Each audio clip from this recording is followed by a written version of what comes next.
palavra é livre dos senhores conselheiros.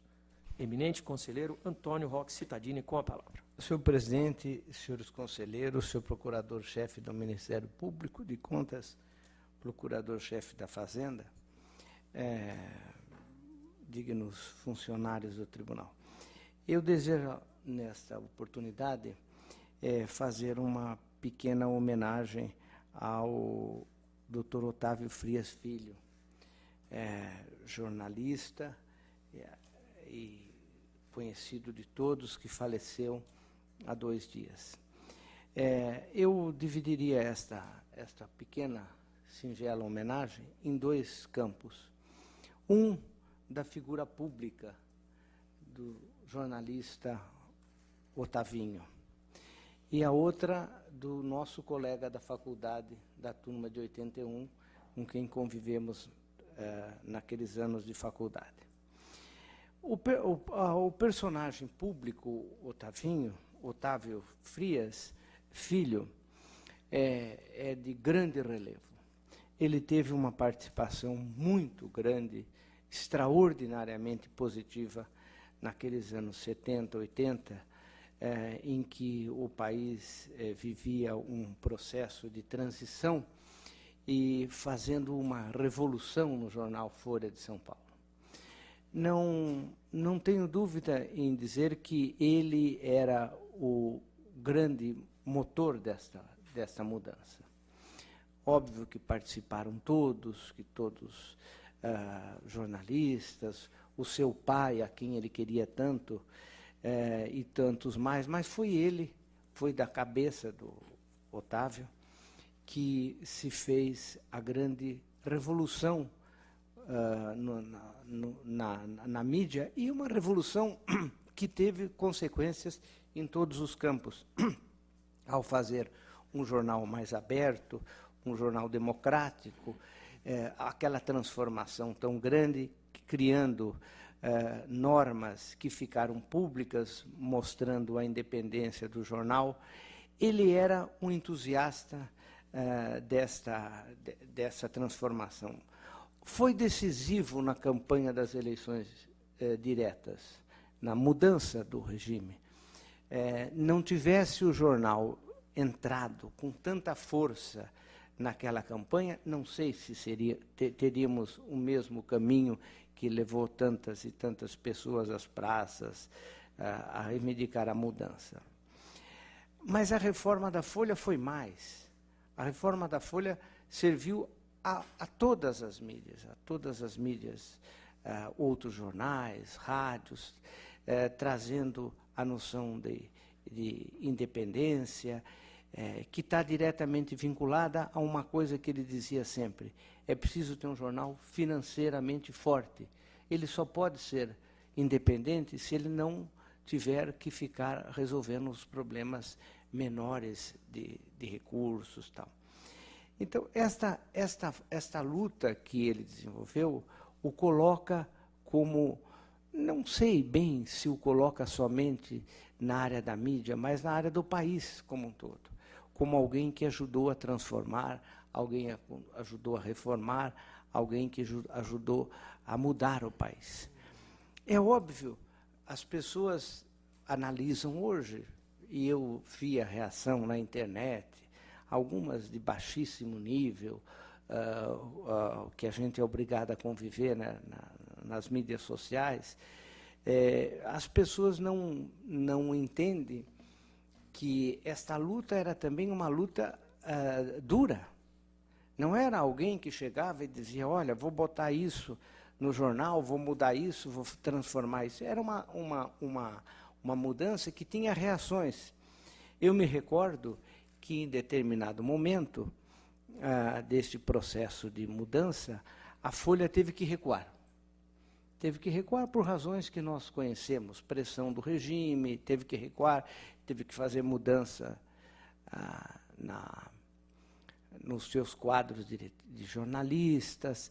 É incrível o abatimento do Otávio naquela oportunidade. Eu me recordo que aí deu para avaliar bem a importância da luta que ele estava travando, que era mais dele do que qualquer um. Eu me recordo que, naquela oportunidade na escola, ele só faltou chorar. Também não sei se não chorou. Por causa da pressão que tinha que eles tinham que se recuar, e depois o tempo os ajudou e a mudança continuou de tal forma que se consolidou. Mas foi uma luta fantástica para a qual só foi possível vencer pela determinação do Otávio.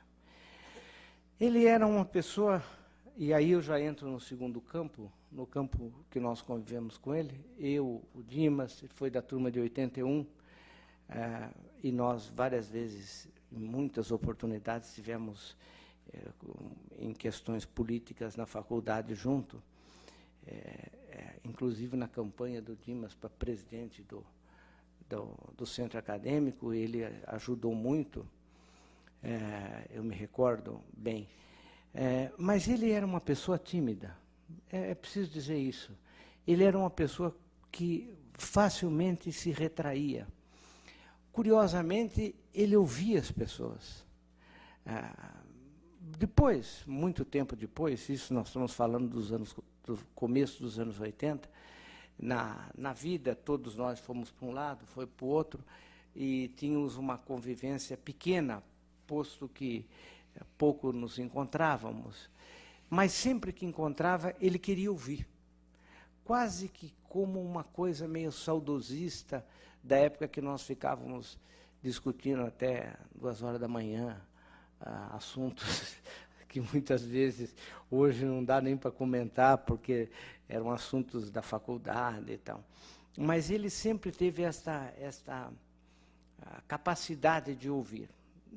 Nunca foi um ostentador, poderia ser-lo, promoveu uma grande reforma, ganhou um grande nome, podia ser alguma pessoa que ficasse aí apavonadamente andando, se demonstrando. Não, era uma pessoa de grande timidez. Ainda há poucos anos, encontrei num restaurante conhecido no Largo do Aroche, ele veio sentar na mesa e ficou, e queria conversar cada vez mais coisas.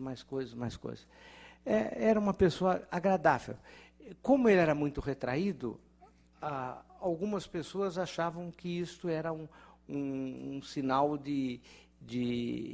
não digo de arrogância, mas de prepotência. Não era. Era retraído mesmo, era uma timidez mesmo. Era uma discrição, ele era discreto. É uma coisa importante sempre dizer. Nós, frequentemente, e aí eu, para encerrar, falando da parte mais difícil, anualmente fazíamos um almoço organizado pelo Jorge Eluf, em algum restaurante, em geral em dezembro. Reunia lá um grupo, algumas pessoas que foram contemporâneos da faculdade, que participaram junto. No último, o conselheiro Dimas esteve presente nesse almoço organizado.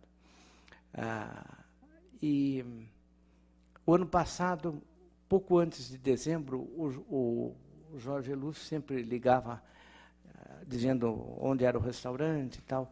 Me ligou e disse: vamos ter que adiar o almoço, porque o Otávio está muito mal.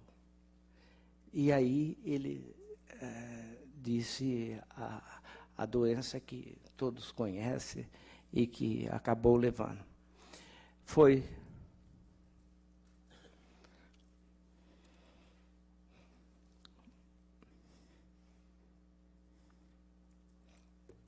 isso. Nós ficamos sem aquele último almoço. É isso, presidente.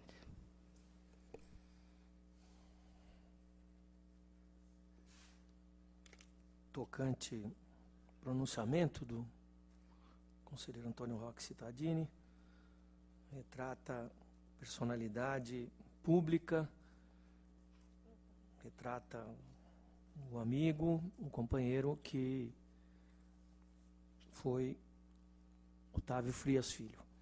Eu tenho certeza que todos se associam a essa demonstração de respeito e pesar por seu passamento, e iremos lançar em ata as palavras do conselheiro decano e encaminhá-las por ofício com a adesão de todo este tribunal. Tenho certeza que posso referenciar igualmente a do Ministério Público de Contas e a da Procuradoria da Fazenda do Estado, de homenagens a essa grande figura nacional. Oficiaremos a Folha de São Paulo e a sua família.